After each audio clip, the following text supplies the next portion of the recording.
Guys, എല്ലാവർക്കും സുഖമാണെന്ന് ഞാൻ പ്രതീക്ഷിക്കുന്നു കേട്ടോ. അപ്പം നമുക്കിന്ന് 2 ഏത്തക്ക കൊണ്ട് ഒരു ഷേക്ക് അടിക്കാം. വാ, അപ്പൊ നമുക്ക് ഷേക്ക് അടിച്ചാലോ. വാ.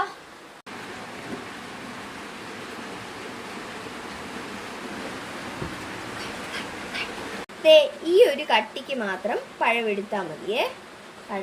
ഏത്തക്ക. അതിന് മുമ്പ് ഇച്ചിരി പാല്, അത് ഒരു ഗ്ലാസ്സിൽ ഉള്ളേ. നമുക്ക് വേറെ എടുക്കാം. നിൽക്കി.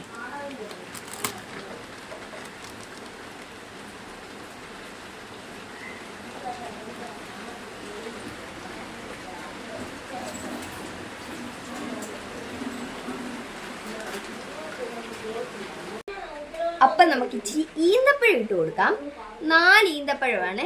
4ഓ 5ഓ ഉണ്ട് കേട്ടോ. 4ഓ 5ഓ ഈന്തപ്പഴം ഞാൻ ഇതിൻ്റെ അകത്ത് വെച്ചിട്ടുണ്ട്. ഇത് ഇച്ചിരി വെള്ളത്തിനകത്ത് സോക്ക് ചെയ്തിട്ട് ഇതിൻ്റെ അകത്ത് ഒഴിക്കുന്നതായിരിക്കും ഇച്ചിരി കൂടെ നല്ല. പക്ഷെ എനിക്ക് അത്രയും കാത്തിരിക്കാനുള്ള മനസ്സില്ല. എനിക്ക് ഇച്ചിരി കാത്തിരിപ്പ് കുറവാണ്. ഞാൻ എന്ത് ചെയ്യാനാണ്. അപ്പം നമ്മൾ ഈന്തപ്പഴം ഇതിൻ്റെ അകത്തോട്ട് ഇട്ടിട്ടുണ്ട്. അതിൻ്റെ കൂടെ തന്നെ നമ്മൾ ഇടുന്നൊരു സാധനമാണ് ഇച്ചിരി മഞ്ഞപ്പൊടി എനിക്ക് എപ്പോഴും ഭയങ്കര വീക്ക്നെസ്സാണ് കേട്ടോ. ഈ മഞ്ഞപ്പൊടി എന്താണെന്ന് അറിയത്തില്ല, പക്ഷെ എനിക്ക് മഞ്ഞപ്പൊടി ഭയങ്കര ഇഷ്ടമാണ്. അതിൻ്റെ കൂടെ തന്നെ നമുക്ക് ഇച്ചിരി ഷുഗർ ഇടാം.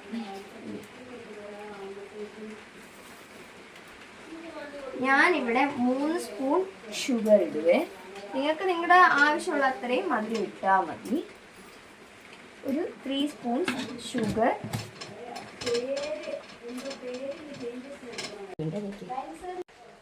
അപ്പം നമുക്കിതൊന്ന് അടിച്ചെടുത്താലോ.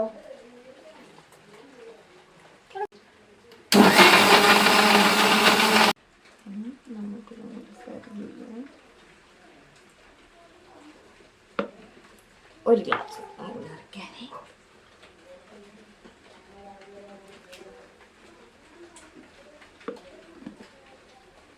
അപ്പം 2 ഗ്ലാസ് ജ്യൂസ്. ഇത് ഇനിയുണ്ട് കേട്ടോ. ഇതിൻ്റെ കളർ കണ്ടോ. കളർ തന്നെ അട്രാക്റ്റീവാണ്. കടലമാവ് പോലൊക്കെ തോന്നും കേട്ടോ, പക്ഷെ കടലമാവൊന്നുമല്ല. അരിയെ പറ്റിക്കരുത്. അപ്പം നമുക്ക് നമ്മുടെ ജ്യൂസ് കൊടുത്തിട്ട് റിപ്ലൈ അറിയാം. അപ്പം എൻ്റെ അനിയത്തിക്ക് ഞാൻ കൊടുക്കാൻ പോവാണ്. ഒരു മിനിറ്റ്, ഞാൻ പിടിക്കും.